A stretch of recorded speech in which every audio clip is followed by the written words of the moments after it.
it's more often than not that we find a junk GameCube. Japanese thrift stores, most likely hard off or book off, there's junk sections, and in those junk sections you can really find consoles that are discarded, like something isn't working, it was just too difficult to test, and usually the prices are really good. So for example, I found this GameCube in Akihabara of all places for 880 yen, which amounts to like what, $4 or $5, which is ridiculous. So today I wanted to show the amount of work that would go into a system like this that's been completely discarded, so we can get it up to working again and make this into a usable system that we can have a lot of fun with. Kind of breathe second life into it, as you will. So it was listed as not working.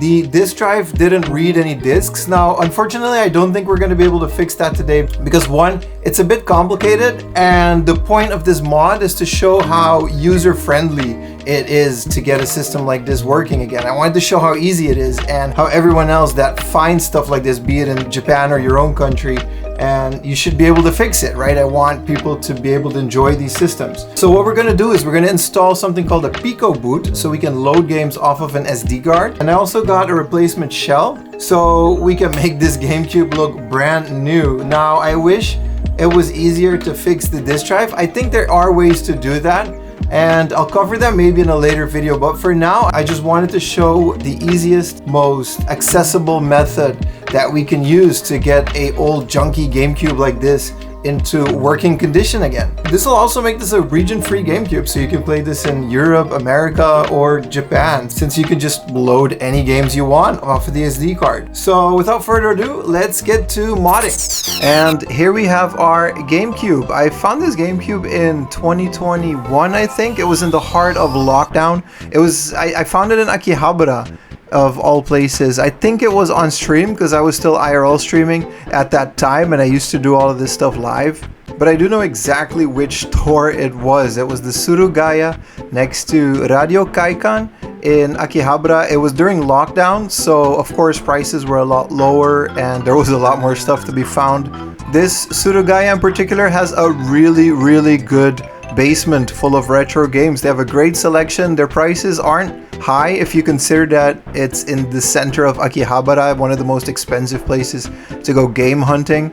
The unit itself came exactly as you're seeing it right now for 880 yen, which I think was a great price at the time. You can still find GameCubes for that price, around 1,000 yen, 800 to 1,000 yen at any hard off that's outside of Tokyo. I don't think you can find these like this in Akihabara anymore. So let's plug this baby in and give it a test. Alright, excuse my reflection and me filming a TV, but this is a Sony Trinitron KV28DR1, and it just happens to be the perfect CRT for a GameCube. It's running at component right now on 480i, and it looks phenomenal in here. But as you can see, it doesn't read discs. So let's continue to the modding process. I have all of the parts listed in the description, and I'm just going to go over them as I do this mod because there's going to be a few different ones that we're going to be using for this project. Now, like always, this isn't a tutorial per se.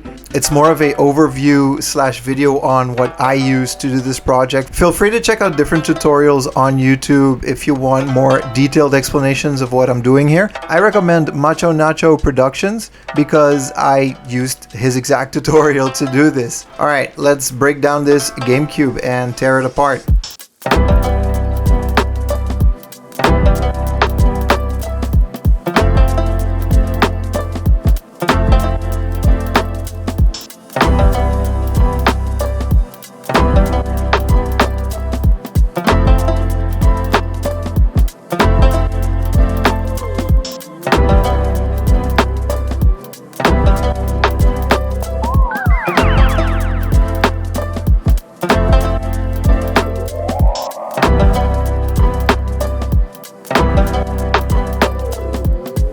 Alright, that was a lot of screws and little bits and pieces. The first part that we're going to be using is the clear skeleton shell replacement. Look at this, it's beautiful, this box.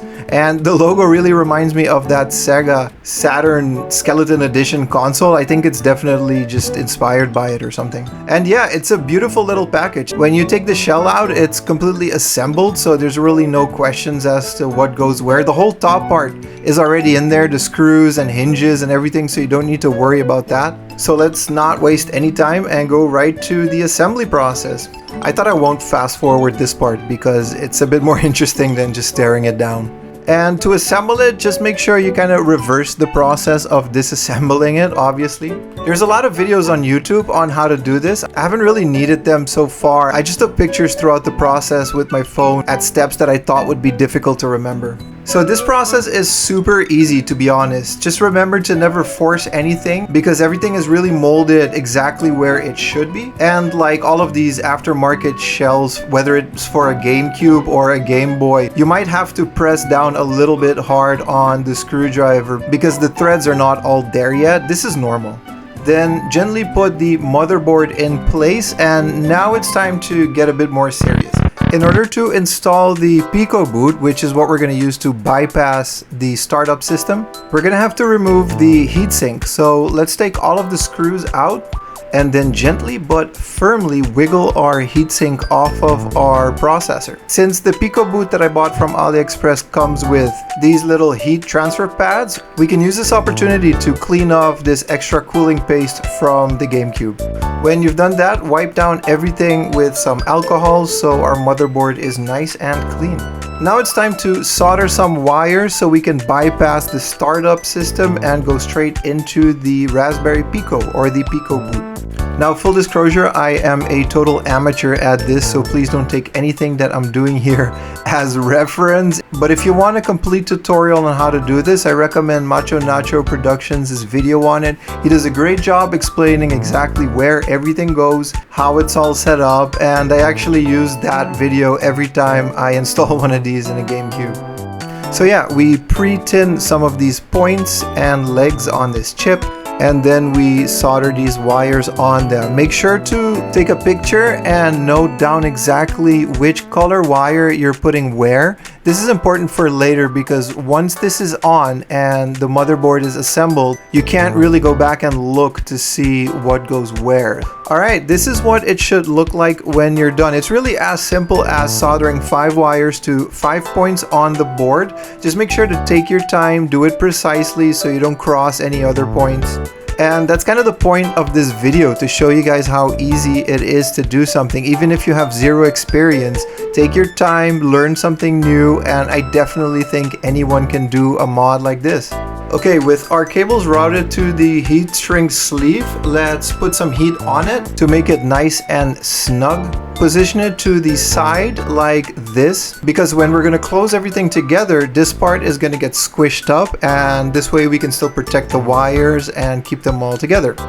Don't forget to apply these heat transfer pads back onto the chips. This specific kit has them all together and cut down into the right shapes, so that's really handy. That, with the price, is definitely a reason I can recommend getting this specific kit, because it just makes everything a lot easier. Alright, let's put the heatsink back on. Make sure you put all the screws back in place, and then gently slide the CD unit back on. Now we can safely screw everything back down, and this is a good spot where we can install our fan mod. Since I don't have a 3D printer, I thought this kit was a good idea. The original design, I think, is by LaserBear Industries. I'll leave a link to his stuff as well. But since this one came with a whole fan and everything included, and shipping to Japan is just a lot easier from China, I opted for this one. The GameCube's fan itself is pretty loud and old, so if you want to increase the airflow a little bit and also make it super silent, this is a great and inexpensive way to do that. So with the fan unit taken out, you just take the fan out of it like this. And of course, throughout the whole process, I'm cleaning as I go along.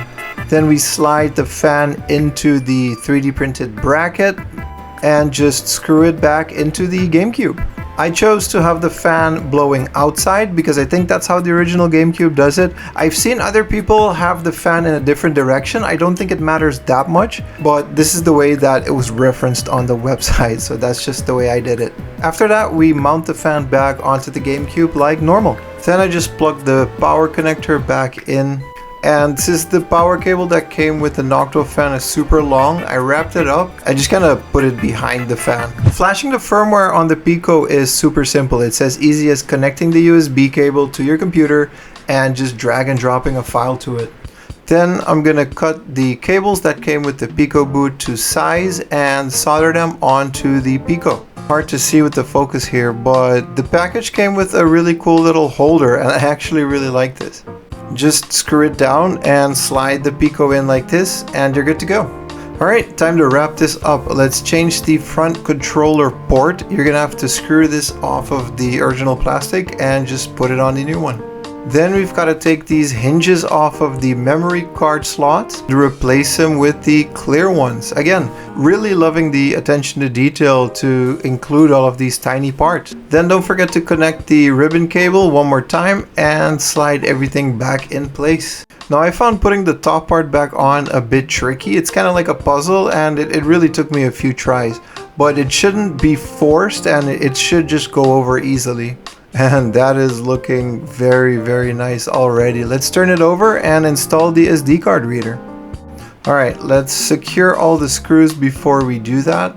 And the SD card reader goes into this part right over here at the corner. Should just plug in nicely. Then of course our SD card. Then the badge as a finishing touch. This really didn't come with any adhesive. Instead it came with this double-sided tape circle, and yeah, if everything went correctly, this should be a fully working SD card reading, high-flying, limousine riding, crystal clear see-through LED disc thing opening GameCube. Now as a bonus, I also modded the controller. This is a perfectly working controller and I'm definitely going to swap this shell back when I'm done with this. But for completion's sake, let's get a clear controller.